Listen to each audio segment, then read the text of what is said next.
Hey, and welcome back to POG. Today is Saturday. I'm outside in my garden. It's really kind of chilly here. I don't even think it's 60 degrees yet.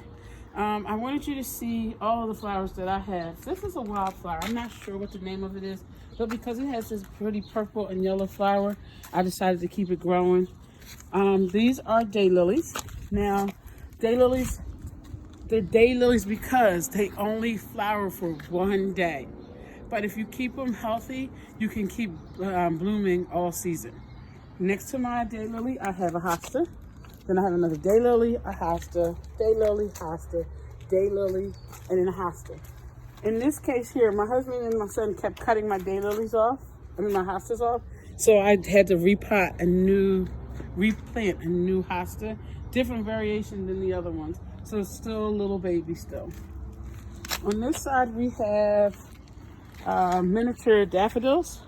Of course, they're all gone now because we're into May. Then we have sedum, S-E-D-U-M. And then I have English ivy. The English ivy is not supposed to be here, but it grew from back there, and it's now down here. And you see it has a pretty purple flower. You will see I have marigolds. I have a different type of phlox. It's called a star phlox. Then I have begonias, waxy begonias, allium, two zinnias that haven't bloomed yet, and then in between the marigolds you will see hyacinths. They are ready to be cut back, but I just wanted them to grow the whole season. You will also see on my lawn I have, again, the English ivy, which has the purple leaf. Another type of ivy, which I have no idea what the name of is. It was here when I moved in 15 years ago. And then my irises, which are yellow on this side. On the other side, which we're going to now, I have purple irises. Okay, of course you see they're deading now. It's up to you if you want to deadhead, but if you deadhead these, they don't come back, like they don't rebloom. They only bloom once, so that's up to you. Don't ever cut them down because that's the summertime is when they grow the energy to rebloom next year. Down here I have phlox. I also have the hostas, a different color of the iris. I don't know where she came from, but she just popped up, so she's staying there. Here I have the sedum.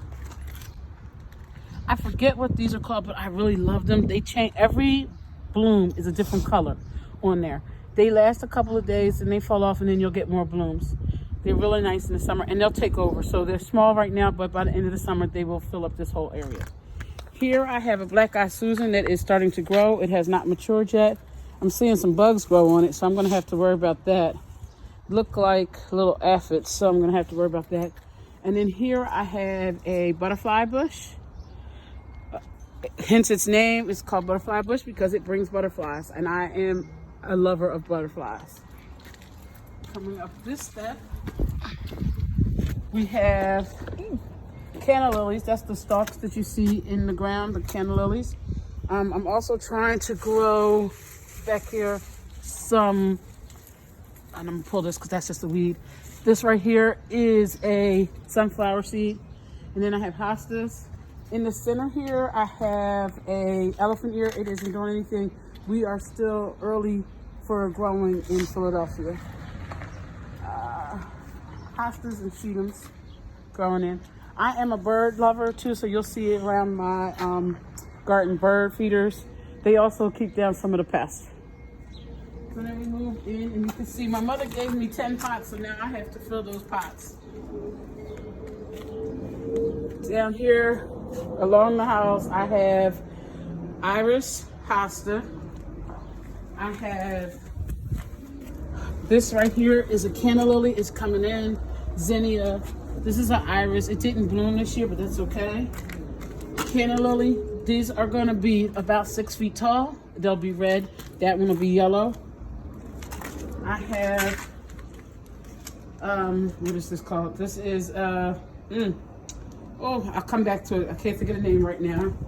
A mum, chrysanthemum. This is an allium, one of my favorites.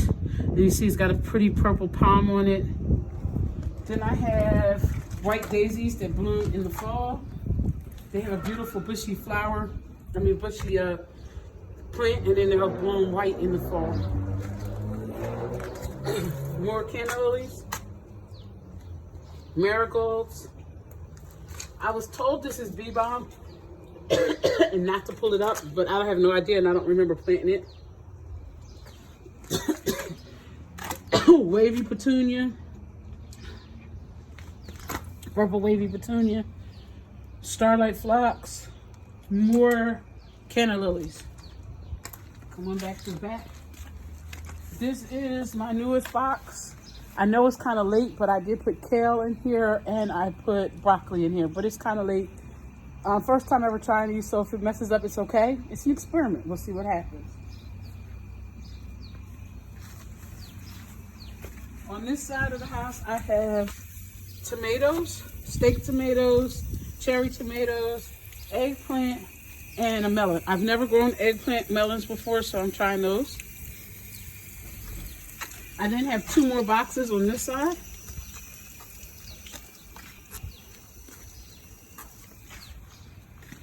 I also have an herb garden. Basil, parsley, chives, rosemary, cilantro, and oregano. Some of these keep away your pests, so this might be something you want to think about. When I planted my cabbages, I put the thyme in there because it keeps away the worms. In the back, I have hostas. Behind the hostas will be Canna Lilies if they grow this year. Then you can see a begonia. You'll see my bird feeders that need to be filled. And when the cameraman finishes doing the camera, he'll be filling his bird feeders. Then we have hostas. And we have a fern.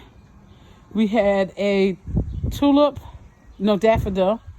And in the back there, I'm trying to grow some sunflower seeds. Remember, sunflower seeds I prefer in the ground. Okay, I prefer them in the ground because they grow from 12 to 17 feet tall. That means they need room. If you put them in a pot, you may not get what you're looking for. So again, you should need to know how tall they grow, how far apart they are. You need to know when they need to be watered. There's a whole lot to gardening, but if you do it wrong, so what? It's a learning lesson. If you do it right, it's okay because you learn something too. So I just say keep growing, keep gardening. Have a nice day, ladies.